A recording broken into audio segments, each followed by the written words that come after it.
Doctor Shailesh Kharkwal जी, Singapore से। राधे राधे महाराज। राधा वल्लभ श्री हरिवंश महाराज जी, आपके चरणों में कोटि कोटि प्रणाम। महाराज जी, मन में एक जिज्ञासा रहती है कि जब भगवान कर्मों के हिसाब से सभी मनुष्यों की गति देते हैं और मृत्यु लोक के बाद परिजनों के पीछे छूटे परिवारजनों से कोई संबंध नहीं रह जाता, तो फिर हमको पितृदोष या पितृ आत्माओं द्वारा उत्पन्न होने वाली बाधाओं के बारे में क्यों सजग कराया जाता है? महाराज जी, इस शंका का ये केवल जीवित उचित की समाधान बात कर रहे हो ना? जी। जीवित की बात कर रहे हो। ये हमारी भावना की शुद्धि के लिए है।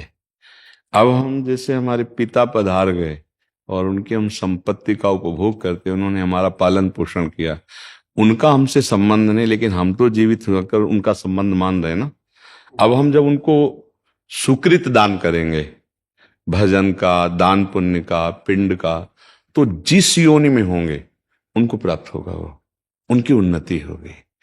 अगर वो किसी कर्म के दंड विभाग में हैं, नरक आदि में, आप यहां भजन कर, उनका उत्थान हो जाएगा, उनका मंगल हो जाएगा। वो आपका संबंध नहीं मान रहे, लेकिन आपका संबंध है, आप जीवित हैं। आपका स्थूल शरीर जब पड़ा होता है सैया में और आप स्वप्न देख रहे होते हैं, तो आपका स्थूल जगत और स्थूल शरीर से कोई मतलब नहीं होता, लेकिन मतलब है, जगने वाले को स्थूल से मतलब होगा ना। ऐसे ही जब शरीर छूटता है तो इस स्थूल जगत का उसका संबंध विस्मृत हो जाता है, लेकिन आपका जागृत है तो आप उसका कल्याण कर सकते हैं, क्योंकि वो आपका पिता रहा है। उसको पता नहीं है, उस समय उसको ज्ञान नहीं है, लेकिन आपको पता है, तो आप उसका मंगल कर सकते हैं भजन के द्वारा, तीर्थयाटन के द्वारा, पिंडदान के द्वारा। अगर आप नहीं करते हैं तो आपका कर्तव्यहीनता होगी, क्योंकि आपका कर्तव्य बनता है। उन्होंने आपके लिए जो भी किया, अब वो चले गए, उनका कर्तव्य खत्म हो गया आपके प्रति। अब आपका कर्तव्य उनके प्रति है, क्योंकि वो आपका पिता का संबंध था। अब उनका मंगल होना चाहिए। तो हम, अगर पिता की संपत्ति नहीं, तो हम संपत्ति कमाएं, उनके लिए दान करें, वो दान उनको समर्पित करें, तो वो जहां भी होंगे उन्नति प्राप्त हो जाएगी, उनको उत्थान हो जाएगा, उनका स्थिति से उत्थान हो जाएगा, मंगल होने। मानो किसी मनुष्य शरीर में गए, अब उनको जो दंड मिलने हैं, उनको जो प्रारब्ध रचना हुई, और आपने भजन बल दे दिया, तो सब रुक जाएगा, उनका जीवन मंगल में हो जाएगा। इसलिए प्रथा बनाई गई कि उनका अधूरा कार्य आप पूरा कर सकते हैं, उनको भगवत प्राप्ति करा सकते हैं।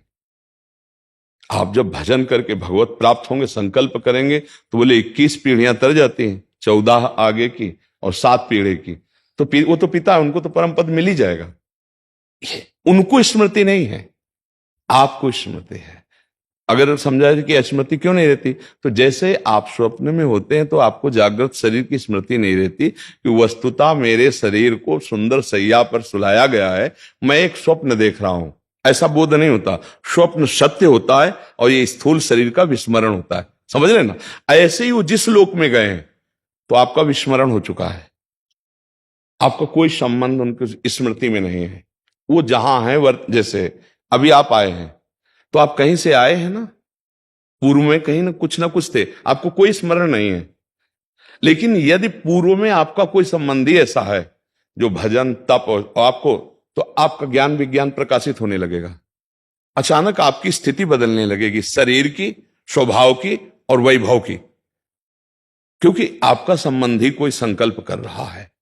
इसीलिए जब कोई भगवान का भक्त पैदा होता है, तो जो पितर अन्य लोकों में होते हैं, उनका परम मंगल होना निश्चित हो जाता है।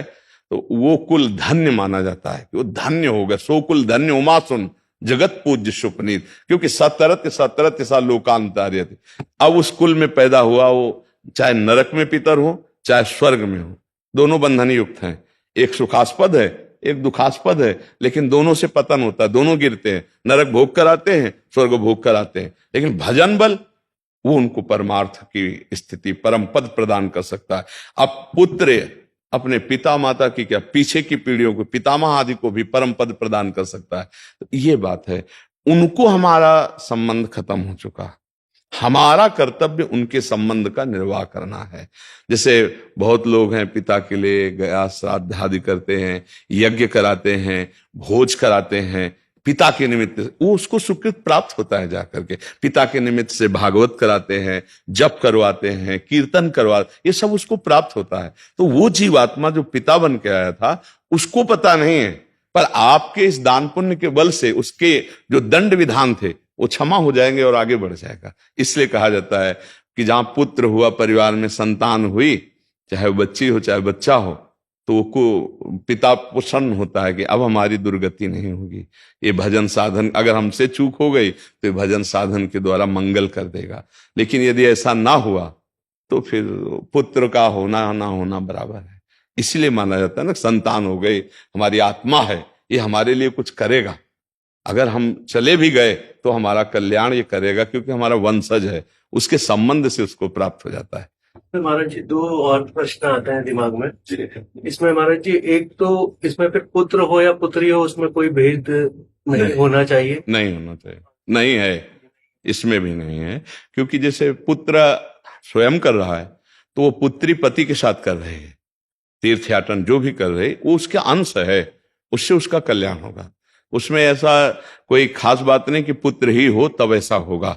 हाँ, ऐसा नहीं है, पूरी सामर्थ्य पुत्री में भी है। कितने ऐसे कुल हुए जिनको दोनों कुलों को पावन कर दिया, पिता पक्ष को और ससुर पक्ष को, दोनों पक्षों को पावन किया। तो उसमें ऐसा शास्त्रों में कोई विशेषता ये नहीं कि पुरुष ही होना चाहिए, बड़ा रोल है। हाँ, बिल्कुल बिल्कुल बिल्कुल, इस बात में कोई संशय नहीं। और दूसरा प्रश्न महाराज जी, जैसे जीवात्मा मतलब जब आत्मा मतलब अपना स्थूल शरीर को छोड़कर चली गई तो उसके बाद नरक गति और स्वर्ग गति और फिर मृत्यु लोक में भी दोबारा आ सकती है भोगने के लिए। तो फिर अगर किसी वो दूसरे स्थूल शरीर में चले गई तो उस समय पे भी यही संबंध रहता है पितृ वाला ही, जैसे कि अगर आप बोल रहे हैं अभी बताया ना कि अगर वो किसी मनुष्य शरीर में गया है तो उसकी उन्नति होने लगेगी, उसकी बाधाओं का नाश होने लगेगा आपके संबंध से, उसको पता नहीं है। जैसे हम किसी के नाम पैसा ट्रांसफर करें और अपना परिचय हम ना दें और वहां तक पैसा पहुंच जाए तो धनी तो हो ही जाएगा ना। तो उसको पता नहीं, लेकिन आपको तो पता है ना कि मेरा जनक है, मेरा पिता है, अब जहां भी होगा उसको सुख पहुंचेगा, वो किसी भी योनि में हो। अगर मनुष्य योनि में है तब तो कहना क्या है, पर पता नहीं किस योनि में हो, पर उसकी उन्नति हो जाएगी, उसका परमार्थ पुष्ट होने लगेगा। उस जैसे कुत्ता है, एक कुत्ता है गलियों में मारा घूमता है, एक है गाड़ी में सुख पूर्वक घूमता है, और एक है भक्तों के पास भी रहता है, भक्त परिवार है, नाम कीर्तन कर रहे हैं, मतलब एक है धाम में वास करता है। कितने तो अब इसके सौभाग्य का जनसाधारण कुत्ता थोड़ी करेगा, जो धाम में राधा नाम कीर्तन हो रहा है, देहरी पे बैठा हुआ है, संत जन प्रसाद पाए, उसको दिए श्री जी का प्रसाद ही तो मिल रहा है। तो अब ये कुत्ता और वो एक जनरल कुत्ता, बड़ा अंतर हो गया ना। एक कुत्ता जो गली में भोजन नहीं मिलता, एक जो गाड़ी में खिड़की के खुला करके गोद में लेकर, अंतर हो गया।